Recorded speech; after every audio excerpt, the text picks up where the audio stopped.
Il senso di questo incontro è quello di ribadire che c'è un sistema regionale di protezione civile, un sistema regionale che è fatto dagli enti locali, la polizia locale è uno strumento dei sindaci. Con il nuovo piano di organizzazione dei servizi intercomunali di polizia locale, oggi anche il sistema dei sindaci comincia ad avere la propria rete di comunicazioni, riferimenti H24 e quant'altro. Quindi va di concerto, di pari passo con quella che è la possibilità di intervento e di impiego della protezione civile. Quindi un ulteriore strumento in più per i sindaci per poter anche poi lavorare meglio in caso di emergenza. Allora, quando si parla di sicurezza locale, di chi fa cose, bisogna essere molto chiari. La Regione si interessa, coordina, crea tutte le condizioni perché gli enti locali svolgano le loro competenze nel miglior modo possibile. Quando dico le loro competenze ricordo che in termini di sicurezza le competenze sono sicuramente per quanto riguarda la protezione civile, sicuramente per quanto riguarda alcune funzioni che in qualche modo riguardano la sicurezza, ad esempio il controllo del traffico svolto dalla polizia locale, il controllo dei mercati svolto dalla polizia locale, i controlli amministrativi svolti dalla polizia locale. Noi vogliamo far bene in sistema queste cose col maggior coordinamento con le altre forze di polizia che hanno compiti diversi che sono sicuramente competenza dello Stato, quindi la tutela dell'ordine pubblico, la giustizia eccetera.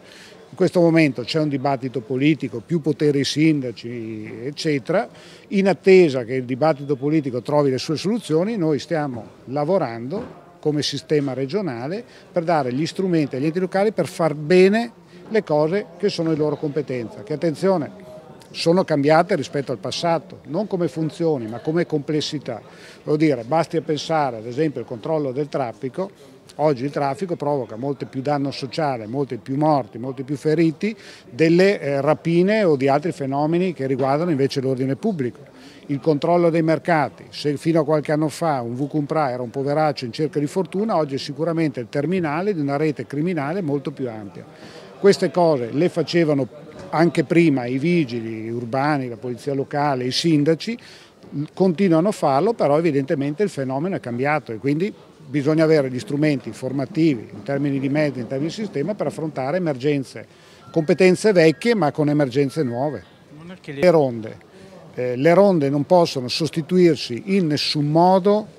a quelle che sono funzioni proprie che riguardano l'ordine pubblico. Dopodiché se un sindaco, così come si avvale della protezione civile, se c'è da pattugliare un argine o c'è da fare un intervento di emergenza, può utilizzare, a me piace chiamarli assistenti civici, per aiutare i bambini a attraversare la strada, per evitare di mandare i propri agenti di polizia locale alla mattina davanti alla scuola e magari mandarci qualche persona, qualche nonno, qualche associazione, qualche persona di buona volontà. Se le ronde sono questo, su questo siamo d'accordo e devono essere utilizzate solamente dal sindaco come prevede la legge, quindi il fai da te in questo settore non può esistere.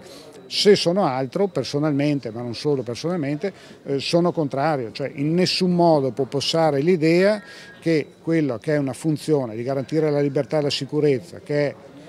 competenza dello Stato, affidata allo Stato, se no ciascuno di noi si farebbe giustizia da sé, regolerebbe la difesa del proprio territorio, della propria proprietà da solo, siccome l'abbiamo affidata allo Stato è giusto chiedere allo Stato che lo faccia. Dopodiché, rispetto al passato, non è possibile avere occhi dappertutto e quindi se c'è qualcuno che dà una mano, che passeggia per un parco, che aiuta qualche donna a non essere importunata quando passeggia in qualche piazza delle nostre città, questo è sicuramente utile, ma è più un dovere civico che non un servizio che deve essere reso in maniera strutturata.